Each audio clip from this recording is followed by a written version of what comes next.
Assalamualaikum warahmatullahi wabarakatuh. Anak-anak, perkenalkan nama saya Amelia Nurlistiani, mahasiswa UNESA jurusan Pendidikan Tata Busana. Saya di sini akan mengajarkan produk kreatif kewirausahaan tentang media promosi.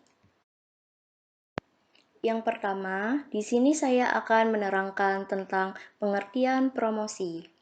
Promosi adalah upaya untuk memberitahukan atau menawarkan produk atau jasa dengan tujuan menarik calon konsumen untuk membeli atau mengkonsumsinya.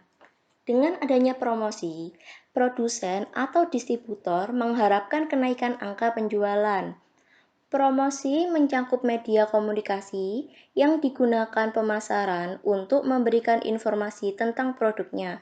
Informasi ini bisa bersifat verbal dan visual. Untuk selanjutnya, di sini ada fungsi promosi. Yang pertama, yaitu memberikan informasi. Yang kedua, membujuk atau persuading. Yang ketiga, meningkatkan atau reminding. Yang keempat, menambah nilai. Dan yang kelima, mendampingi upaya-upaya lain dari perusahaan. Fungsi promosi yang pertama, yaitu memberikan informasi. Memberikan informasi merupakan sarana untuk mengenalkan produk kepada konsumen. Promosi dapat menambah nilai suatu barang dengan memberikan informasi kepada konsumen. Promosi juga dapat memberikan informasi baik tentang adanya barangnya, harganya, ataupun informasi yang memiliki kegunaan kepada konsumen yang berkaitan. Jika tidak ada informasi, orang tidak akan mengetahui tentang produk atau jasa yang akan kita jual atau kita pasarkan. Dan yang kedua, ada membujuk. Promosi selain bersifat memberitahu, juga bersifat membujuk, terutama kepada para pembeli yang potensial. Biasanya dengan mengatakan itu bahwa suatu produk kita akan lebih baik daripada produk yang lainnya. Untuk yang ketiga, meningkatkan. Menjaga agar merek perusahaan tetap segar dalam ingatan para konsumen. Para konsumen akan tetap ingat dengan merek suatu perusahaan. Jika ketika mereka membutuhkan suatu barang, tanpa sadar mereka itu akan mengingat merek suatu barang yang sudah diiklankan sebelumnya. Fungsi promosi yang keempat, yaitu ada menambah nilai.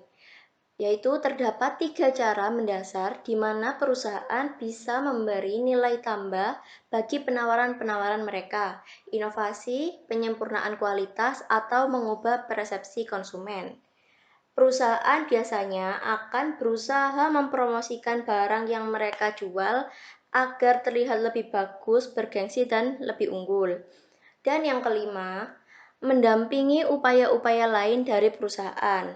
Promosi membantu perwakilan penjualan. Dengan adanya sebuah promosi, bagian penjualan tidak perlu bersusah payah lagi untuk menghabiskan banyak waktu untuk dapat menjelaskan keunggulan dari suatu produk yang mereka jual. Selanjutnya ada tujuan promosi. Tujuan promosi yang pertama, untuk memberitahukan suatu informasi barang atau jasa dari perusahaan kepada pasar maupun pelanggan, seperti mengenalkan produk kepada konsumen. Dan yang kedua, memperoleh pelanggan baru dan menjaga kesetiaan pelanggan untuk membeli dan memakai produk maupun jasa di perusahaan tersebut. Yang ketiga, untuk menaikkan penjualan sehingga keuntungan perusahaan akan meningkat. Yang keempat, untuk memilah dan mengandalkan produk perusahaan menyamakan dengan produk pesaing. Yang kelima, untuk menyesuaikan citra produk maupun jasa dan juga nama perusahaan di mata pelanggan. Yang keenam, untuk mengganti tingkah laku dan gagasan terhadap pelanggan. Sasaran promosi. Jadi, Di sasaran promosi ini, kita harus mengetahui siapa sasaran calon konsumen yang kita tuju. Yang pertama, yaitu seluruh masyarakat konsumen agar mereka mau membeli produk. Yang kedua, para pembeli atau pelanggan produk dari perusahaan tersebut. Yang ketiga, para pemakai produk pada waktu sekarang. Yang keempat, masyarakat yang mempunyai daya beli. Yang kelima, para distributor dan para agen yang menjual produknya. Yang keenam, pemerintah yang memerlukan produk dari pengusaha yang bersangkutan. Dan yang ketujuh, mereka yang mempunyai kekuasaan dan dapat memerintahkan untuk membelinya. Di sini ada jenis-jenis promosi. Yang pertama, informasi dari mulut ke mulut. Informasi dari mulut ke mulut sendiri merupakan teknik promosi melalui percakapan dari seseorang kepada orang lain untuk menyebarkan informasi. Dalam hal ini, peranan orang sangat penting dalam mempromosikan barang atau jasa. Pelanggan biasanya sangat dekat pada orang yang menyampaikan jasa. Contohnya seperti teman kita mengajak kita untuk membeli di toko A karena baju di toko A itu murah, bagus, dan kekinian. Jadi kita akan terpengaruh dengan omongan teman kita. Yang kedua, pemasaran secara langsung. Pemasaran langsung merupakan bentuk promosi dengan cara memasarkan barang atau jasa secara langsung agar mendapat tanggapan secara langsung juga dari para konsumen. Pemasaran langsung tidak harus bertatap muka secara langsung, tetapi pemasarannya ditujukan secara langsung kepada seseorang. Jadi, kita akan langsung menawarkan suatu produk itu ke satu orang. Yang ketiga ada iklan. Iklan adalah bentuk presentasi dan promosi non-personal atas ide, barang, atau jasa oleh sponsor tertentu dengan menggunakan media tertentu. Jadi, iklan ini menawarkan produk atau jasa bisa menggunakan media seperti medsos. Dan yang keempat, ada hubungan masyarakat. Hubungan masyarakat adalah program untuk mempromosikan dan melindungi citra perusahaan atau produknya. Seperti kita memberikan sponsor, ikut berpartisipasi dengan suatu kegiatan, dan melakukan kegiatan yang positif. Yang kelima, kewiraniagaan. Kewiraniagaan ini juga sering disebut personal selling, yaitu presentasi langsung dalam suatu percakapan dengan satu atau lebih calon pembeli, dengan maksud untuk mendapatkan penjualan.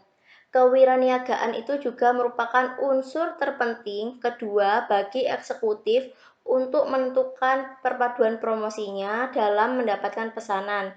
Jadi harus ada tatap muka secara langsung di antara pembeli dan penjual untuk menentukan produknya. Biasanya kegiatan ini itu akan terjadi peristiwa membujuk konsumen dan akan terjadinya transaksi. Dan yang keenam, promosi konsumen. Promosi konsumen ini bertujuan untuk mendapatkan dampak yang cepat di tempat pembelian, barangkali bersama dengan satu atau lebih sasaran yang mendasari. Pemakaian promosi konsumen ini sangat kontroversial. Contohnya itu seperti diskon dan buy to get 3. Yang ketujuh yaitu ada promosi dealer atau promosi penjualan, biasanya juga disebut dengan sales promotion. Sales promotion merupakan bentuk promosi selain iklan, personal selling maupun publisitas, dimaksudkan dalam perpaduan penjualan oleh banyak manufaktur dalam usahanya mendapatkan pesanan. Seperti sales, Yang ke-8 yaitu ada pameran dan eksibisi. Pameran merupakan suatu bentuk dalam usaha jasa pertemuan yang mempertemukan antara produsen dan pembeli. Namun pengertian pameran ini lebih jauhnya yaitu suatu kegiatan promosi yang dilakukan oleh produsen, kelompok, organisasi, perkumpulan tertentu dalam bentuk menampilkan display produk kepada calon relasi atau pembeli. Macam-macam pameran yaitu biasanya ada show, exhibition, expo, pekan raya, fair, bazar, dan pasar murah. Ruang untuk setiap peserta pameran itu biasanya juga disebut dengan stand atau booth yang dibagikan oleh panitia penyelenggaranya. Selanjutnya yaitu ada faktor yang mempengaruhi promosi. Yang pertama, jumlah uang yang tersedia untuk melakukan promosi. Jumlah modal yang dimiliki suatu perusahaan ini sangat berpengaruh kemampuannya kepada promosi. Dan yang kedua, kondisi pasar. Kondisi pasar ini termasuk dengan keadaan geografis, misalnya letak kota dan letak negaranya. Yang ketiga, yaitu ada kondisi produk. Produk tersebut diproduksi untuk siapa? Apakah konsumen terakhir atau sebagai pemasok bagi industri lain? Jadi kita dapat menentukan kondisi produk akan dipasarkan kepada siapa. Dan yang keempat, ada tingkat siklus kehidupan produk. Pada tingkat siklus kehidupan produk telah dicapai agar mempengaruhi promosi yang digunakan. Media promosi. Yang pertama ini ada brosur dan contohnya. Biasanya brosur ini diterbitkan tidak berkala. Contohnya misalnya 1 lembar. Terus yang kedua ini ada katalog. Katalog ini biasanya itu isinya seperti spesifikasi produk, gambar produknya, kelebihan dan keunggulannya, dan juga tertera harga. Dan selanjutnya ini ada pamflet. Pamflet ini biasanya digunakan untuk mengajak atau memberi informasi juga. Selanjutnya ada booklet, ya ini seperti buku kecil. Selanjutnya ini ada spanduk, dan ada papan reklame, dan sosial media. Sosial media itu meliputi Instagram, Facebook, Twitter, YouTube, Google+, blog, dan lain-lainnya. Yang terakhir ada strategi promosi di era digital. Yang pertama, membuat website atau toko online. Jadi kita tidak usah mengeluarkan biaya lagi untuk menyewa ruko. Yang kedua, menggunakan media sosial. Kita dapat memanfaatkan media sosial itu sebagai tempat pemasaran kita. Yang ketiga, membuat vlog.